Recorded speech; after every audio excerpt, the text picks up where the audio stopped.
الحمد للہ رب العالمین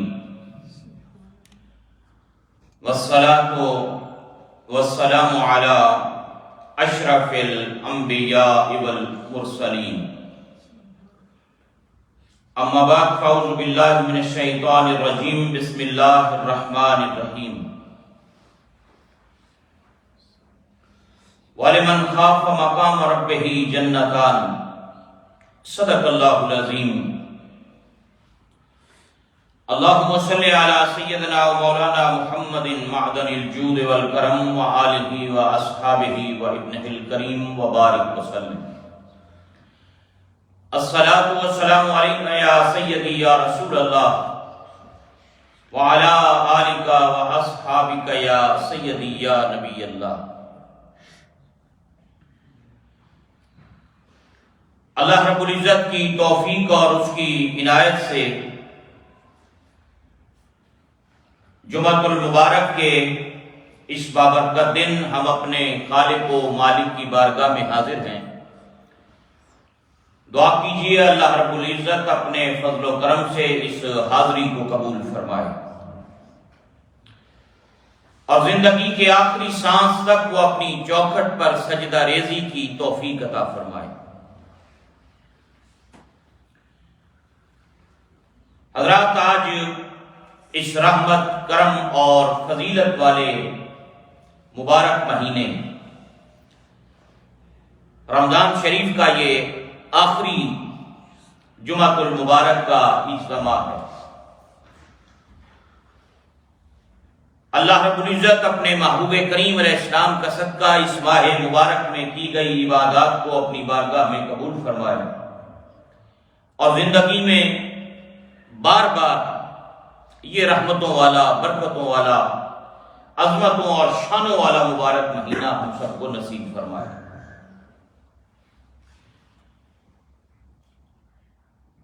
حضرات، اس وقت بحیثیت امت مسلمہ اور بحیثیت امہ حضور کریم علیہ السلام کے غلاموں کو اور اس امت کو بہت سے مسائل اور چیلنجز کا سامنا ہے، اور ان میں بہت سی جو چیزیں ہیں ان کا تعلق ہمارے سماج سے ہے، سوسائٹی سے ہے، معاشرے سے ہے۔ بہت سے ایسے مسائل ہیں، چیلنجز ہیں جن کا تعلق مذہب سے ہے، اور بہت سے ایسے مسائل ہیں جن کا تعلق جو ہے وہ سیاست سے ہے۔ مختلف مسائل اور مختلف حالات سے اس وقت امت گزر رہی ہے، اور یہ جو مسائل اس وقت امت کو درپیش ہیں ان میں آج جس چیلنج کی جانب آپ کی توجہ مبذول کروانا چاہتا ہوں، جس اہم ایشو کی جانب آپ کی توجہ مبذول کروانا چاہتا ہوں، جو اس دور کا بہت بڑا چیلنج ہے، اور وہ خوف خدا سے محرومی ہے۔ اس دور میں، اس معاشرے، اس سوسائٹی کے اندر بحیثیت امت اگر ہم نظر ڈالیں، دوڑائیں، تو ایک چیز جو ہمارے سامنے آتی ہے، بہت بڑا یہ ایشو ہے اور چیلنج ہے کہ آج دل خوف خدا سے محروم ہو، خوف خدا دلوں سے نکل گیا۔ اللہ کا ڈر، پرہیزگاری یہ آج سینوں سے نکل گئی۔ اور حضرات، اگر اس بارے میں ہم نے غور کرنا ہو، دیکھنا ہو، سوچنا ہو، تو کسی مفتی سے فتویٰ لینے کی ضرورت نہیں، کسی شخص کے پاس جانے کی ضرورت نہیں۔ سب سے بڑا مفتی انسان کا اپنا دل ہے۔ اپنے دل سے بندہ پوچھے، اپنے دل سے بندہ سوال کرے، اپنے دل سے بندہ اس میں جھانک کر اسے دیکھنے کی کوشش کرے کہ کیا میرا رب مجھ سے جس تقویٰ کا، پرہیزگاری کا، خوف کا تقاضا کرتا ہے کیا یہ نعمت میرے دل کے اندر موجود ہے یا نہیں موجود. کسی کے پاس جانے کی حاجت نہیں. حضرات نبی پاک صلی اللہ علیہ وسلم نے فرمایا سب سے بڑا مفتی انسان کا دل ہے. یہ دل بتاتا ہے بندے کو کہ اچھائی کیا ہے، برائی کیا ہے، نیکی کیا ہے، بدی کیا ہے، صراط مستقیم کیا ہے اور گمراہوں کا راستہ کیا ہے. انسان کا دل اسے بتاتا ہے. اسے کسی سے سوال کرنے کی اور حاجت، اس سے پوچھنے کی ضرورت اور حاجت نہیں ہے. اللہ اکبر. اور اس کی ایک سمپل سی، اگر آپ اس پر معاشرے اور سوسائٹی کے اندر غور کریں تو بہت سی چیزیں ہمارے سامنے آتی ہیں. ہمارا تعلق اکثر و بیشتر کا پاکستان سے ہے، کچھ کا ہندوستان سے ہے، کچھ کا بنگلہ دیش سے ہے. اور ہم جب اپنے معاشرے، اپنے سوسائٹی، اپنے ملک کے حالات اور ٹی وی پر دیکھتے ہیں تو آئے دن جرائم میں اضافہ ہے، قتل و غارت گری میں اضافہ ہے، گینگ ریپ میں اضافہ ہے، ڈرگز میں اضافہ ہے، ڈائیورس کی ریشو میں اضافہ ہے. گرومنگ کو دیکھ لیں اور معاملات دیکھ لیں، فراڈز کو دیکھ لیں. چاہے یہاں ہم بستے ہیں چاہے وہاں ہم بستے ہیں. ان تمام چیزوں کو جب ہم دیکھتے ہیں تو ایک بات ہمیں سمجھ آتی ہے کہ ہمارے معاشرے کے اندر بحیثیت ایک امت جن مسائل کا، چیلنجز کا ہمیں سامنا ہے، ان میں سب سے بڑا مسئلہ ہمارا خوف خدا سے محرومی. اور خوف خدا سے محرومی کا یہ نتیجہ ہے کہ آج آپ دیکھیں تو ان مسائل کے اندر اور ان پریشانیوں کے اندر اور ان چیزوں کے اندر جو ہے وہ معاشرہ کہاں سے کہاں جا رہا ہے. گھر گھر میں لڑائی ہے، گھر گھر میں فساد ہے.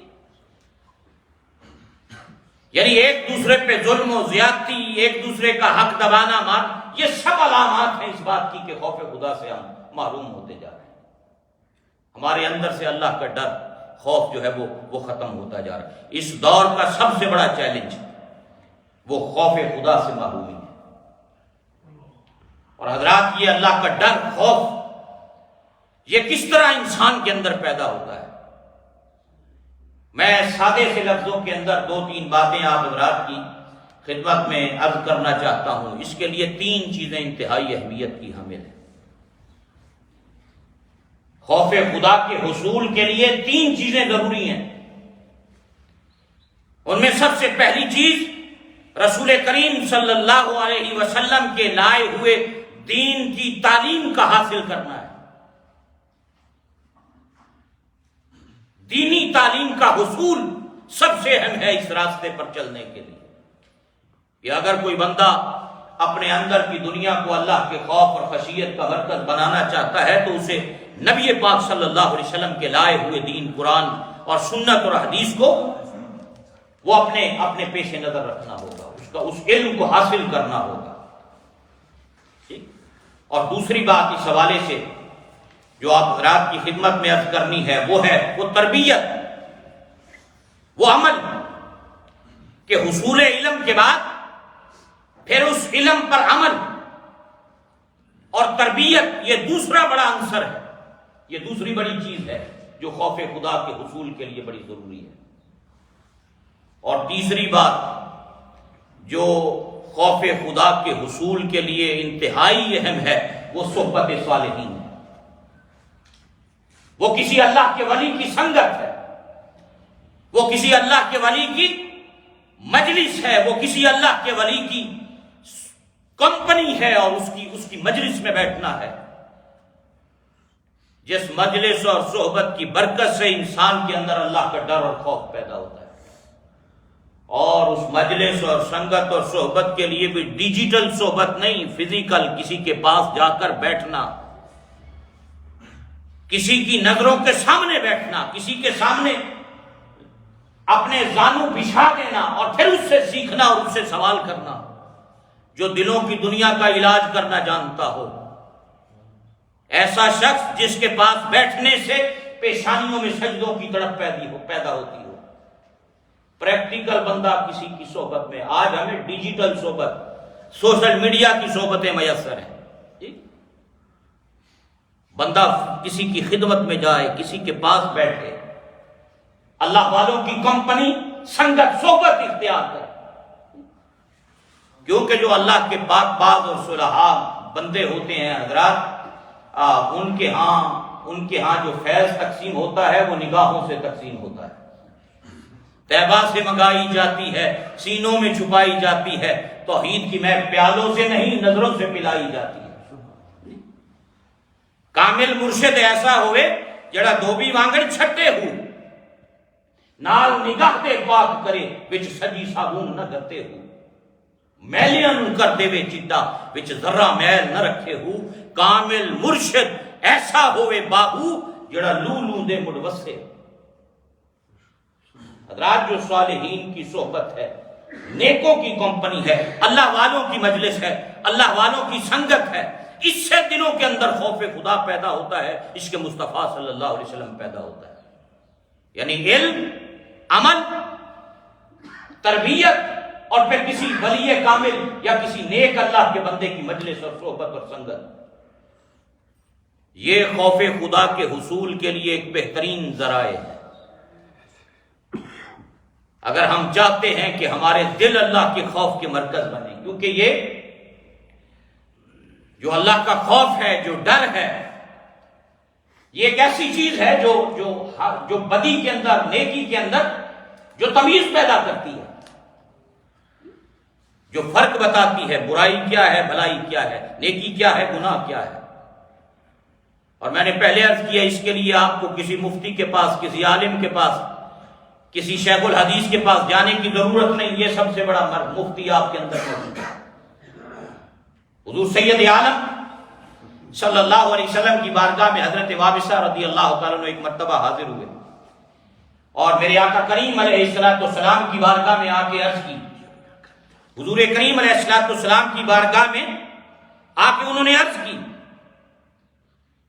کوئی سوال لے کر آئے نا، تو سرور عالم صلی اللہ علیہ وسلم نے دیکھا ان کو، فرمایا وابصہ تم سوال کرو گے میں جواب دوں، یا میں تمہارا سوال بھی بتا دوں اور اس کا جواب بھی دوں؟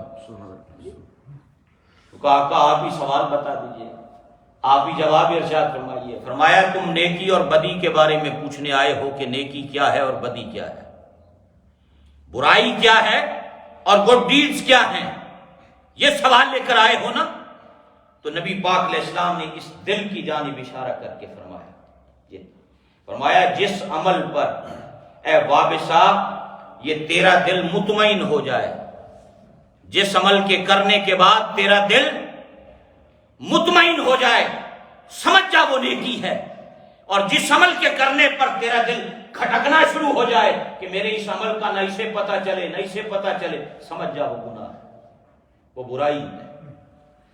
جس عمل کے کرنے پر تیرا دل مطمئن، وہ نیکی، جس عمل کے کرنے پر تیرا دل کھٹکنا شروع ہو جائے کہ کسی اور کو اطلاع نہ ملے، سمجھ جا وہ گناہ ہے۔ فرمایا یہ تقویٰ ہا ہونا، 3 مرتبہ آپ نے اپنی مبارک انگلی سے اشارہ فرما، یہاں ہے تقویٰ، فرمایا یہاں ہے تقویٰ، یہاں ہے تقویٰ۔ سید عالم صلی اللہ علیہ وسلم نے 3 مرتبہ اس دل کی جانب اشارہ کر کے ارشاد، یہاں پر ہے تقویٰ، یہاں پر ہے خوف خدا۔ سب سے بڑا مفتی اللہ نے اس دل کو بنایا ہے، یہ دل سب سے بڑا انسان کا مفتی ہے جو بتاتا ہے غلط کیا ہے۔ اور حضرات اگر اللہ کا ڈر اور خوف اس کے اندر ہو تو پھر یہ دل خود تفریق کر دیتا ہے اچھائی اور برائی کے اندر۔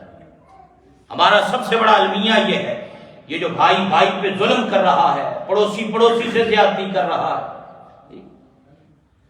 یہ جو ایک دوسرے کے حق مارے جا رہے ہیں، یہ جو قتل و غارت گری ہے، یہ جو گرومنگ ہے، یہ جو ڈرگز ہیں، یہ جو فراڈز ہیں، ان سب کے پیچھے کون سی چیز ہے کہ دل خوف خدا سے خالی ہو۔ اللہ کا ڈر ہو بندہ 1000 بار سوچتا ہے، خدا کا خوف ہو بندہ 1000 بار سوچتا ہے کہ یہ عمل کروں یا نہ کروں، کہیں میرا رب مجھ سے ناراض نہ ہو جائے۔ اللہ اکبر۔ اور پھر حضرات جنہیں اللہ یہ نعمت عطا کرتا ہے، جنہیں یہ شرف عطا کرتا ہے، ان کے بارے میں خالق کائنات نے سورہ رحمان میں فرمایا وَلِمَنْ خَافَ مَقَامَ رَبِّهِ جَنَّتَانِ، جو اپنے رب کی بارگاہ میں کھڑا ہونے سے ڈرتا ہے اسے ہم ایک نہیں دو جنتیں عطا کریں۔ جس کے پاس تقوی، خوف، خشیت، وَلِمَنْ خَافَ مَقَامَ رَبِّهِ جَنَّتَانِ، جو رب کی بارگاہ میں کھڑے ہونے سے ڈرتا ہے، کسی پہ زیادتی نہیں کرتا، کیوں؟ اسے پتا ہے میں نے جواب دینا ہے جا کر۔ یہ زندگی فانی ہے، ایک باقی زندگی آنے والی ہے جہاں میں نے ہمیشہ ہمیشہ رہنا ہے، وہاں میں نے جا کے جواب دینا ہے۔ تجھے جوانی دی تھی کس کام میں گزاری، مال دیا تھا کہاں خرچ کیا، تندرستی صحت دی تھی کس طرح استعمال کیا، اتنی نعمتیں دی تھی پازیٹیو کاموں میں استعمال کی یا نیگیٹو کاموں میں استعمال کی، فلاں نعمتیں عطا کی تھی، بتا ان نعمتوں سے میری مخلوق کو تو نے کیا فائدہ پہنچایا۔ وَلِمَنْ خَافَ مَقَامَ رَبِّهِ جَنَّتَانِ، جو اس تصور سے زندگی گزارتا ہے نا کہ میں نے اپنے رب کی بارگاہ میں جا کے جواب دینا ہے، میرا اللہ مجھ سے سوال کرے گا، پوچھا جائے گا، فرمایا ہم اسے ایک نہیں دو جنتیں عطا کریں گے۔ اللہ اکبر۔ اور علماء نے اس کی تفسیر کے اندر یہ بات لکھی، فرمایا یہاں وہ لوگ مراد ہیں جو ہر وقت اللہ کے خوف اور خشیت میں رہتے ہیں، جو ہر وقت ڈرتے ہیں اس بات سے کہ ہمارا رب ہمیں دیکھ رہا ہے، ہمارا رب ہمیں دیکھ رہا ہے۔ اللہ اکبر۔ اور دوسری بات حضرت مجاہد کہتے ہیں اس سے مراد وہ لوگ ہیں جن کے دل میں برائی کا خیال آیا، کسی گناہ کے کرنے کا خیال آیا، لیکن ساتھ ہی دھیان اللہ کی طرف چلا گیا کہ میں اپنے رب کو کیا جواب دوں گا۔ کہا وہ لوگ مراد ہیں کہ کوئی گناہ کرنے لگا لیکن ساتھ ہی دل نے کھٹکنا شروع کر دیا کہ اب یہ کر لے گا لیکن کل قیامت کے میدان میں کیا جواب دے گا۔ فرمایا وہ لوگ مراد ہیں وَلِمَنْ خَافَ مَقَامَ رَبِّهِ جَنَّتَانِ، جو رب کی بارگاہ میں کھڑے ہونے سے ڈرتے ہیں، فرمایا ایک نہیں دو جنتیں عطا کریں گے۔ دور فاروقی کا ایک واقعہ میں نے آپ کو پہلے بھی عرض کیا تھا، حافظ ابن عساکر نے اس روایت کو نقل کیا، سیدنا عمر فاروق رضی اللہ تعالی عنہ کا دور ہے، تاریخ دمشق میں حافظ ابن عساکر نے یہ روایت نقل فرمائی۔ اللہ اکبر، کہ نا ان الذین اتقوا اذا مسهم طائف من الشیطان تذکروا فاذا هم مبصرون، بے شک جو لوگ تقوی اختیار کرتے ہیں، جو لوگ خوف و خشیت الہی جن کے اندر ہے، وہ لوگ جن کے اندر پرہیزگاری ہے، اللہ کا ڈر ہے، جب انہیں اذا مسهم طائف من الشیطان، جب شیطان کی طرف سے کوئی وسوسہ ان کے اندر ڈالا جاتا ہے، ان کے دلوں میں ڈالا جاتا ہے، تذکروا فاذا هم مبصرون، پس وہ نصیحت حاصل کرتے ہیں، ڈر جاتے ہیں کہ میں نے رب کی بارگاہ میں جا کر جواب دینا ہے، میں نے اللہ رب العزت کی بارگاہ میں جا کر جواب دینا ہے، وہ مجھ سے سوال کرے گا۔ اللہ اکبر۔ اور حضرت سیدنا عمر فاروق رضی اللہ تعالیٰ عنہ کا دور ہے، اور دور فاروقی میں ایک جوان تھا، مسجد میں آتا جاتا تھا، نماز پڑھتا تھا، کسی خاتون نے اسے بہلانا پھسلانا شروع کیا اور اپنی طرف متوجہ کرنا شروع کیا۔ اس نے کہا میں اللہ سے ڈرتا ہوں، میں خوف خدا رکھتا ہوں، مجھے تو اس جانب نہ متوجہ کر۔ اور وہ بار بار اس نے اس کو ورغلانے کی کوشش کی۔ تو ایک دن ورغلا عشاء کی نماز کے بعد وہ خاتون اس کو اپنے حجرے کے دروازے تک لے گئی، باتوں میں بہلا پھسلا کر، اور جیسے ہی دروازے پہ پہنچا تو اللہ کا خوف ایسا طاری ہوا کہ اسی وقت بے ہوش ہو کے گر گیا۔ وَلِمَنْ خَافَ مَقَامَ رَبِّهِ جَنَّتَانِ، وہ ڈر گیا اللہ سے کہ میں کیا جواب دوں گا اپنے رب کی بارگاہ میں جا کر۔ اللہ اکبر۔ اور جیسے ہی بے ہوش ہو کر گرا تو لوگوں نے، اس نے اپنی ایک خادمہ تھی اس کو ساتھ لیا اور اسے اٹھا کر باہر گلی میں ڈال دیا، سائیڈ میں کر دیا۔ باپ تلاش کرتا ہوا پہنچا، باپ آیا تلاش کرتا کرتا کہ میرا بچہ آج اتنی دیر ہو گئی گھر نہیں پہنچا۔ اور جب بیٹے کی تلاش میں وہ نکلا تو راستے میں دیکھا تو بیٹا بے ہوش پڑا تھا، اٹھا کر لائے۔ گھر جب ہوش میں آیا بچہ تو اس سے پوچھا بیٹا کیا معاملہ ہوا؟ اس نے کہا یہ معاملہ سارا ہوا، لیکن مجھ پر اللہ کا خوف ایسا غالب آیا کہ میں اس وقت بے ہوش ہو گیا۔ قرآن کی آیت پڑھی اور اپنے والد کو یہ ماجرا سناتے ہوئے جب یہ سنا رہا تو پھر ایسا خوف کا غلبہ طاری ہوا کہ اسی وقت اس کی روح پرواز کر گئی، اور اس کا جنازہ ہوا، غسل و کفن ہوا، اور پھر اس کو تدفین ہو گئی۔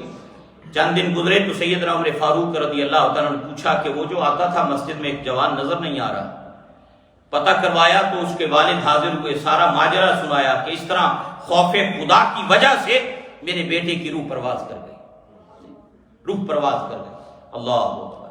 اور جب یہ معاملہ یہ بیان کیا تو سیدنا عمر فاروق فرمانے لگے مجھے اس کی قبر پہ لے کر چلو، اور سیدنا عمر پھر اس کی قبر پہ تشریف لے کر گئے، اور اس کی قبر پر جا کر سیدنا عمر فاروق نے اس طرح ہاتھ رکھ کے تھپ تھپایا قبر کو، فرمایا او جوان قبر میں لیٹنے والے، رب کا وعدہ ہے وَلِمَنْ خَافَ مَقَامَ رَبِّهِ جَنَّتَانِ، کہ جو رب کے خوف کو، جو اللہ کا خوف اپنے دل میں رکھتا ہے، جو رب کی بارگاہ میں کھڑے ہونے سے ڈرتا ہے، ہم اسے 2 جنتیں عطا کریں گے، تو بتا میرے رب نے تیرے ساتھ کیا معاملہ کیا؟ تو قبر سے آواز آئی عمر فاروق رب کا وعدہ سچا ہے، اس نے مجھے 1 نہیں 2 جنتیں عطا کی، اس نے 1 نہیں 2 جنتیں عطا کی۔ حضرات اس وقت سب سے بڑا چیلنج اور سب سے بڑا مسئلہ اور سب سے بڑا اس بحیثیت امہ جس چیلنج کا ہمیں سامنا ہے وہ خوف خدا سے محرومی ہے۔ حضرت عبداللہ ابن عمر جنگل سے گزر رہے تھے، راستے میں سفر تھے، کھانے کو کچھ نہیں تھا اس وقت پاس سے، چرواہے کو بکریاں چراتے ہوئے دیکھ کر اس سے کہا یہ بکریوں کا دودھ تھوڑا سا دے دو، ہم مسافر لوگ ہیں، بھوک لگی ہے۔ اس نے کہا حضرت آپ مسافر ہیں، یہ بکریاں میری نہیں ہیں، میں چرانے کی ڈیوٹی کرتا ہوں، مالک کوئی اور ہے، اور مالک کی اجازت کے بغیر دودھ نہیں دے سکتا۔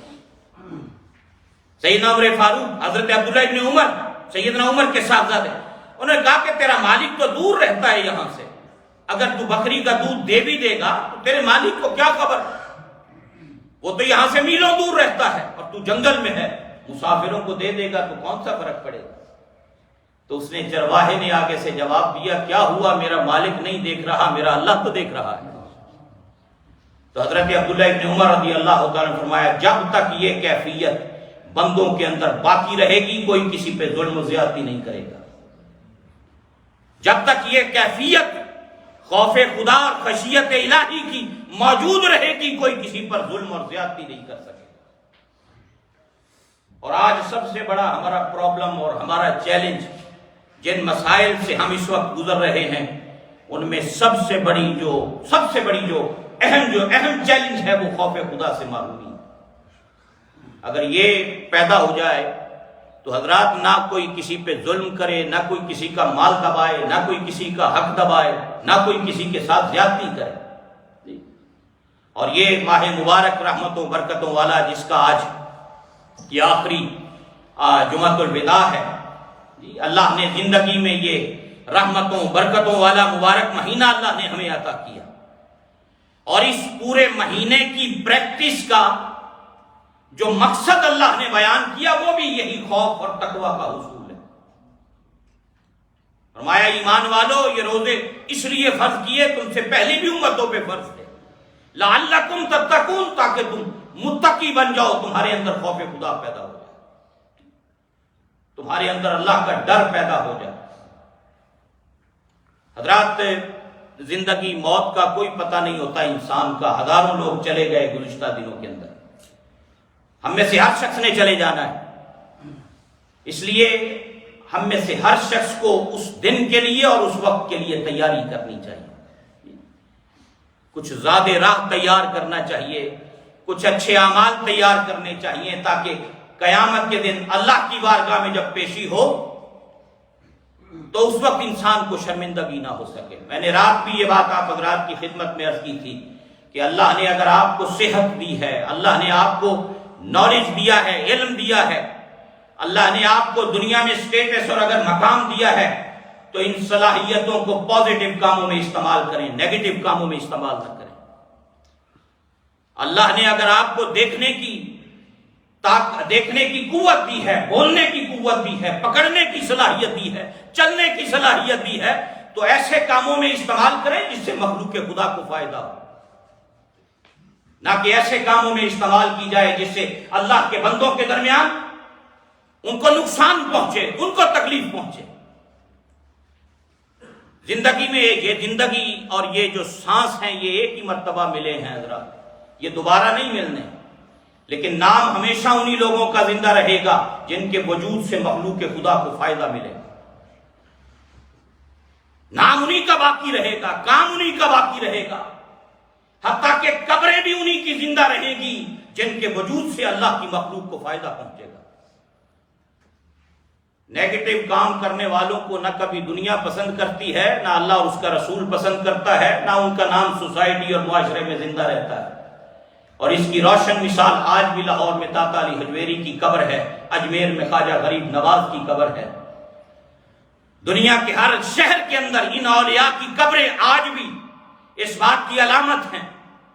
شاید آج ہم چند سالوں کے بعد اپنے باپ کی قبر پہ بھی جائیں، بھول کر کبھی چلے جائیں، لیکن یہ قبریں آج بھی بتا رہی ہیں جن پر 24 گھنٹے اللہ کا قرآن پڑھا جا رہا ہے کہ یہ وہ لوگ تھے جن کا وجود معاشرے کے لیے فائدہ مند تھا، جن کی زندگی پازیٹو کاموں میں گزری ہے، جو ہمیشہ نیگیٹو کاموں سے دور رہے اور جنہوں نے اپنے وجود کو خیر کا سرچشمہ اور خیر کی کنجی بنایا۔ نبی پاک صلی اللہ علیہ وسلم کی ایک حدیث پاک کا مفہوم ہے، آپ نے ارشاد فرمایا کچھ لوگ خیر کی کنجی ہوتے ہیں، وہ جدھر چلے جائیں خیر کے دروازے کھلتے چلے جاتے ہیں۔ فرمایا کچھ لوگ شر کی کنجی ہوتے ہیں، وہ جدھر بھی جاتے ہیں شر کے دروازے کھولتے چلے جاتے ہیں۔ اب یہ میں نے اور آپ نے اپنا فیصلہ خود کرنا ہے کہ میں کس صف میں نے کھڑا ہونا ہے۔ زندگی سب کی گزر جاتی ہے، حالات سب کے گزر جاتے ہیں، اس دنیا میں کسی نے سدا نہیں رہنا، لیکن جو اچھے کام سوسائٹی معاشرے کے لیے کمیونٹی کے لیے کر کے جاتے ہیں ان کا نام ہمیشہ زندہ رہتا ہے۔ اللہ سے توفیق مانگنی چاہیے کہ رب کریم اپنے محبوب پاک علیہ السلام کا صدقہ اللہ نے جو زندگی کے چند سانس عطا کیے ہیں، تھوڑے سا زندگی کا وقت جو ہمیں ملا ہے، خدا اسے اچھے اور پازیٹو کاموں میں ہمیں خرچ کرنے کی توفیق عطا کرے، اور اللہ ہمیں اپنا خوف عطا کرے، اور اللہ ہمیں اپنی خشیت عطا کرے، اپنی یاد میں تڑپنے والا دل عطا کرے، اور اپنے خوف و محبت میں آنسو بہانے والی آنکھیں عطا کرے۔ اللہ رب العزت میرا آپ سب کا حامی و ناصر ہو، اس ماہ مبارک میں کی گئی عبادات کو اپنی بارگاہ میں قبول اور منظور فرمائے۔ وما علینا الا البلاغ المبین۔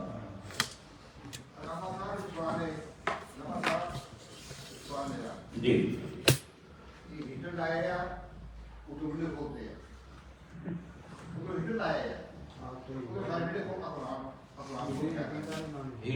ہیٹنگ بند کرتے ہیں اگر لگ رہی ہے،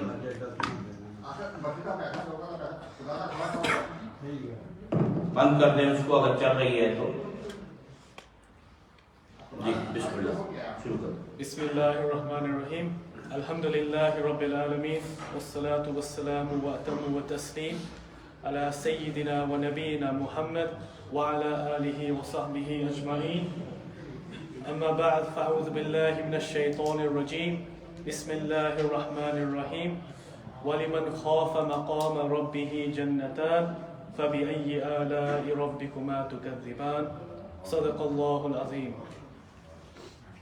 Allah subhanahu wa ta'ala mentions in the Holy Quran that the one who fears, who has fear in their heart, that they are granted 2 paradises, 2 Jannah. Now, we're going to expand upon the meaning of what khawf in Allah subhanahu wa ta'ala is. A person in their life lives between 2 states. One is in hope and one is in fear. One is in ruju and one is in khawf. But they are both bridges between each other.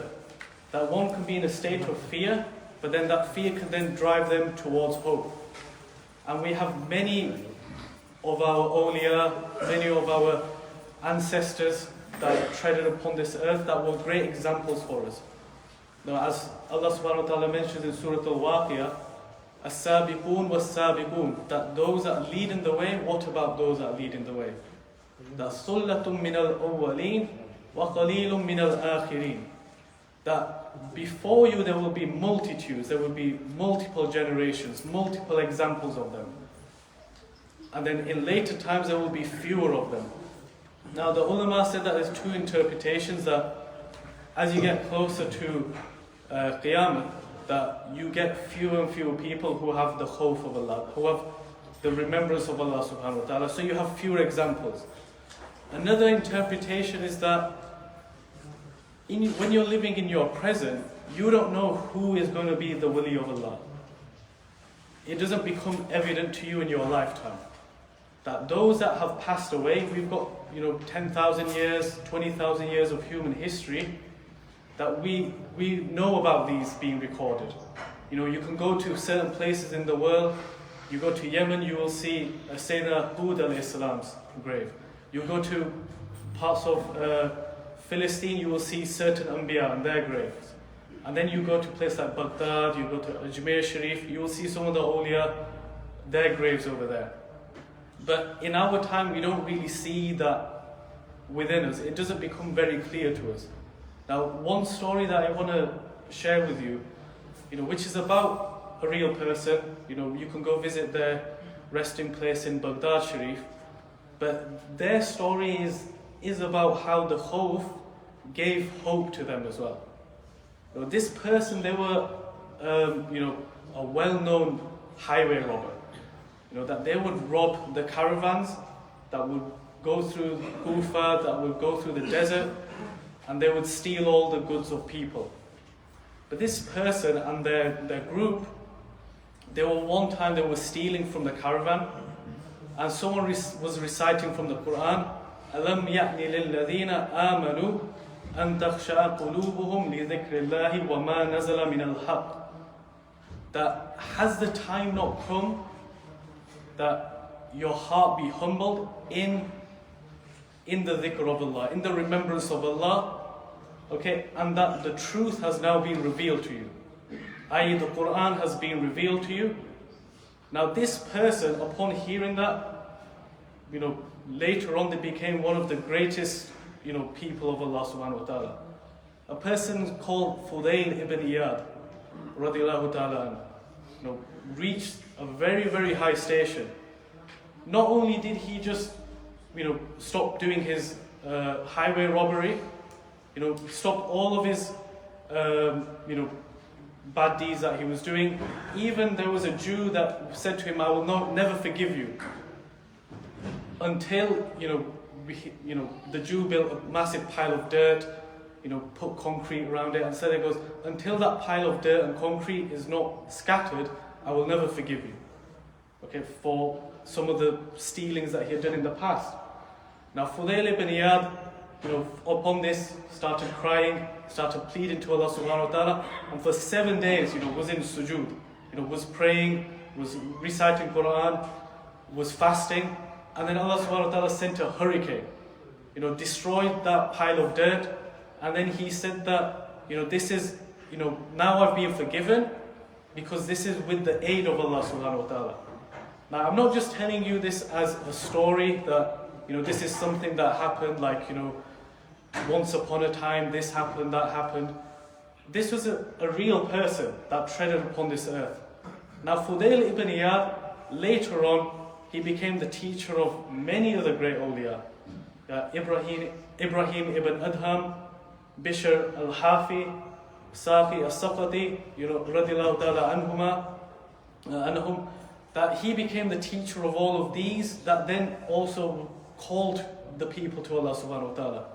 So from his khawf, from the beginning, from fearing Allah subhanahu wa ta'ala, he then was able to bring hope to others.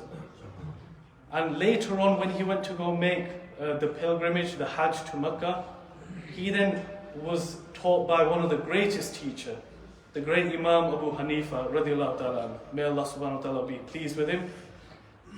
So the message for brothers and sisters is that the khawf in Allah subhanahu wa ta'ala is a way in attaining hope as well. Now, one of the signs of our time is that people have lost hope in Allah subhanahu wa ta'ala. But that's because they've lost also the fear in Allah subhanahu wa ta'ala. And that the Rasul sallallahu alayhi wasallam, when he sent Mu'adh ibn Jabal to Yemen, he said, Ittaqillah haythuma kunt. That fear Allah, have taqwa, have consciousness of Allah wherever you are. Then he said, وَأَتْبَعِ السَّيِّئَةَ الْحَسَنَةَ تَمْهُهَا. That if you do a wrong deed, replace it with a good deed. وَخَالِقُ النَّاسَ بِخُلُقٍ حُسْنٍ. That treat other people with good character. That fearing Allah is also having good nature towards others. You know, now we see that people have jealousy towards each other, hatred towards each other, you know, causing problems amongst each other for, you know, whatever worldly gain. But you know, the first revelation was Iqra bismi rabbika alladhi khalaq. You know, last night, you know, or any odd night that we've gone through could have been Laylatul Qadr. But then Allah subhanahu wa ta'ala sends the last revelation from Surah Al-Baqarah, وَاتَّقُوا يَوْمًا تُرْجَعُونَ فِيهِ إِلَى اللَّهِ. That have consciousness in Allah, that you will be returning to Him. ثُمَّ تُوَفَّى كُلُّ نَفْسٍ مَا كَسَبَتْ وَهُمْ لَا يُظْلَمُونَ. That death is something that will stop all wrongdoings that you do, and it will be basically the seal between this life and the next life.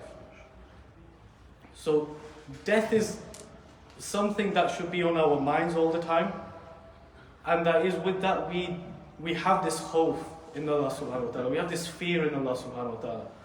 But that is not to say that, you know, when we tell young children that Allah subhanahu wa ta'ala is going to, you know, na'udhu like beat you, scare, you know, do all these things to scare them, you know, just tell them that Allah subhanahu wa ta'ala is not going to be pleased with your actions. But for us, you know, that this hope in Allah subhanahu wa ta'ala is our way of attaining hope, is our way of retaining the ruju of Allah subhanahu wa ta'ala. May Allah subhanahu wa ta'ala give us the ability to be from the people of the Quran. May Allah subhanahu wa ta'ala make us to be from the people of taqwa, from the people of maghfirah, and that in this madrasa of Ramadan, in this month of Ramadan, that we have gained this tarbiyah.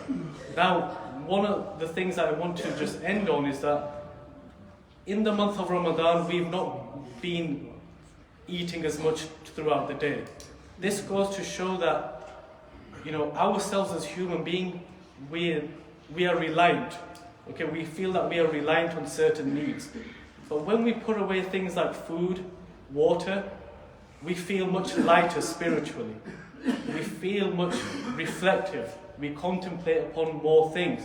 That there are things in this dunya that will basically fill you up, but then they will make you lose foresight. They will make you lose sight of what is to come, which is the hereafter. وصلى الله على سيدنا محمد وعلى آله وصحبه أجمعين.